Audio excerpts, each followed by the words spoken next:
Trey suggested that you were more vigilant on where perhaps you hadn't before, in order to keep you safe and well. So when you clean your bar tops down, what do you actually do to make sure that they are clean when you're finished? Well, I don't know. Do you get everything off the bar top before you just move things around? Well, I do take them off or move them. Yeah. And but I make sure that I go back if I move it. Mm-hmm. I always make sure that bit's clean before I put stuff back. Yeah, because sometimes you can miss certain little parts, and then if you've got anything at all on there, you can start to create bacteria, can't you? Yeah, definitely. So what do you clean the bar top with? Well, I use Dettol stuff. Yeah, the household stuff you buy. Yeah. And sometimes I would use the multi-wipes as well. Yeah. To make sure that, because sometimes you can't get right in. But yeah. The draining board. Yeah. Right. Do you incorporate the draining board into the bar top cleaner? Yeah, I do. Definitely. So that's always first. Yeah. Oh, you do that first. Yeah, because I get bucket quicker. Uh huh. But I always make sure it's. So you lift that away and put it over here. Yeah, I do. So you mentioned you use the Dettol cleaner, which is good. It's the old-fashioned one, isn't it? I like Dettol. I love the smell as well. It also reminds me of hospitals when you smell Dettol, doesn't it? Yeah. Well, it used to be anyway. What particular item do you use, as in like scrubs and things, to clean the bar top? I use just a cloth. Right, you're far better. This is just my suggestion. This is what I do. Cloths are all right. Yeah. But if it's stubborn, the cloth won't lift it off. So what I do is, I'll start again. What I do, scrubber. What I do is I put my stuff on because I spray it on really. It's like antibacterial. It is, and then I'll do that and follow up with a cloth and wipe it off with a cloth. Right. But you could do that with your wipes that you mentioned, antiseptic wipes. Yeah. And also here, around there. If you went into most people's houses, you would find residue of food and all kinds of stuff in those gaps. Yeah. So what I do is, I don't know whether the tray does, I tend to get into there when I'm cleaning this, and you can see a mark. I can't see one on now, but sometimes you can if you haven't cleaned it properly. Yeah. So when you do these things, make sure you get behind. It's in there, doesn't it? Oh, yeah. It's hard to keep it clean, but it's every time you do, it's best to incorporate that part as well. Oh yeah, definitely. Anything you want to add, Trey? No, that's fine. Yeah. Now I would advocate, and you don't have to if you don't want to, if you're going to move that across there in order to clean the drainer, I would move that across and move that onto the drainer, just completely clear up that area there. Right. Clean it fully. When you know it's clean, just put the stuff back. Yeah, but sometimes I move that onto the window. Yeah. I know that's a bit clumsy to be moving about a lot. The what do you call it? Pressure cooker. But I think it's useful to do that. Most people's toaster never moves, and you get all these crumbs in that would last you for quite a long time. But I always clean it down, even with a wipe, just an antiseptic wipe. And I'll turn this round. Okay. Right, the top of that there. A lot of the sediment, the bed sediment, ends up standing there for quite a long time. And you don't normally worry, you just put your toast in and off you go. But each time you do that, you get the build-up of crumbs. Now, the crumbs that go down end up in little trays like that. Yeah, do not little trays like that. And see the back? Yeah. Oh, there. Now, that was sat in there for, I don't know how long. A long time, yeah. Yeah, but again, you're not alone now, as most people don't even know where the drawers are. I didn't even know. And they come right out, and I'll just take them out now, just for now. I'm not going to clean them for you. You can do that at some point. Yeah. I'll put them over here. Yeah. I think you're pretty diverted that Nigel. I know. And I'll put this back, and you can clean it. No, I think what I'll do. Don't leave it out, and then you can clean it later. Yeah. Look at. Aye, definitely. But what I'll think I'll do, instead of putting in the corner there, I could maybe for a bit more room and I can see it. Oh yeah, there's one accessible there. Leave it here, and then I can clean it as well. Yeah, it'll prompt you to actually clean it. Not every time, Nigel, because I mean, you spend a lot of time cleaning your toasters, and you could be doing other things as well. Yeah. Once a week, like your housekeeping and your bar tops is enough. But you could incorporate that, and I'll put it down on the thing. Incorporate that into your weekly clean, and we haven't got anything to put that in, have we? I'll see if I can do it. There we go. Hey, I'm good. Right, microwave cleaning. Tell me how you clean your microwave now. A short tray. Can you come? I take all the stuff out. All this comes out. Yeah. Everything comes out. Yeah.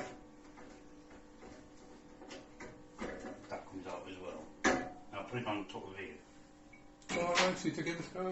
Everything can come out, and then I can do it with a cloth. Uh-huh. And some. What did someone suggest? Just a cloth, dish cloth with some washing up with it or something? I think so, vaguely, yeah, but again, and going back to the bar top, I think it's better if you use the scrubber. Why is that? Take the paint off. Well, it shouldn't. It's It'll take the paint off, yeah. All right. One of the ways that, I would leave. I wouldn't do that. I tend to use soapy, water with a cloth and just try the stick it nudge. Yeah. So if you get stubborn bits like that, how do you get that off? A fat bit there that's short. I don't know.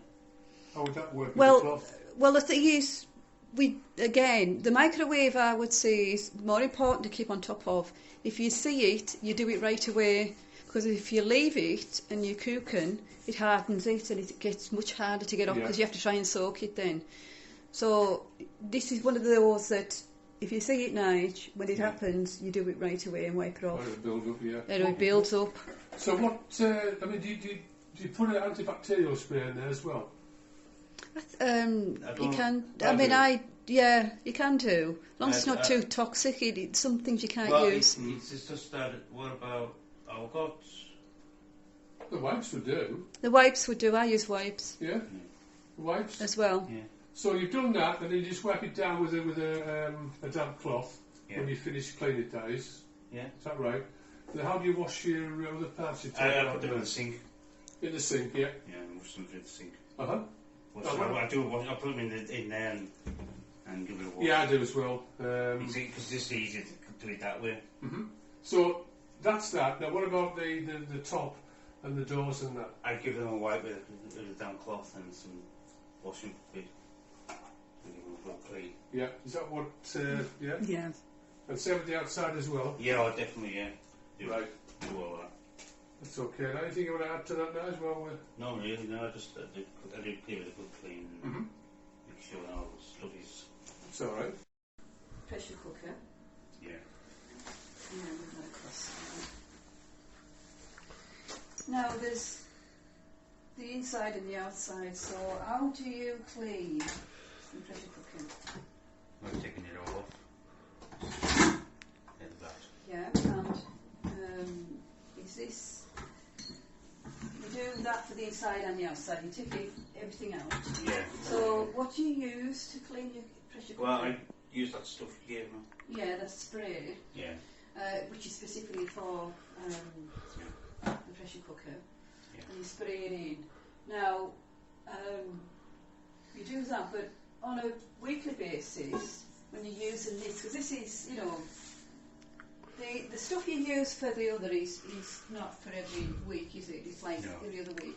But on a weekly basis, when you're using it, how do you clean it? Like this. Yeah, and I'll soak it and then I give it a good cleaner out and a cloth because I played it, washing liquid into it. Yeah, and you leave it to soak in hot water. Yeah. Is a cloth enough to get any stubborn? Well, that tip I told you before. When you've done it, when it's been soaking, you clean it right away after it's soaked for a while. You don't let it dry. You never let it dry. Oh yeah. It dries back on again. So the very fact it's been undone as such. Does that make sense? Yeah. Do you use your glosses? Yeah, I do. And the other thing is touch. Now, if you run your hands across there, can you feel that? Yeah. Yeah. So you just do it gentle, and you feel all the bumps and the little bits that any grease or anything like that, you can feel it inside, outside. So if you're struggling to see, I find touch is really good. And you know how I learned that? Years ago, there was a blind person came to the school to do a talk on how she lived, and of course she had to use touch. So that's one of the things why I've always done that since. So on the that's the same for the outside. And just get a cloth and just go in, because if you use anything that's rough on this, it'll damage it. You see, you definitely can't use anything rough on the inside of there. It'll take the non-stick off. So is that okay, Nige? Yeah, that's fine. Any problems you think you'll have with that? No, not really, no. So can I just ask you a question now? When you do your kitchen, as in clean your kitchen, where do you begin and end? What's your methodology? What's your way of doing your kitchen? So right, today is the day to do your kitchen. So you come in and you've got all your cleaning stuff. Where would you start? Over here. So you'd start where you're at now? Yeah. Yeah? And would you work your way around? Yeah, would I? Always made it out. Yeah? And is that on that side now, the pressure cooker, is that done at that time before you move away? Yeah. Right, well I would suggest then, in order to rectify what Trey's saying, treat that as a standalone clean when you've finished the rest. Right? Microwave and pressure cooker are two things you have to be really up on. Well, everything else is as well, but they tend to be quite difficult to clean. So it might be worthwhile going through all your bar tops and that, and whatever you do on this side with the fridge. You do the fridge at the same time? Yeah, I do the fridge. Yeah, because we haven't put that down, have we? No, we only do something today. That's all right. And then just concentrate on your microwave and your pressure cooker, Nige. Yeah, definitely. Is that all right? Yeah, that's fine, yeah. So anything else to add to that? No. No? So is that a wrap? That's a wrap. Thank you very much.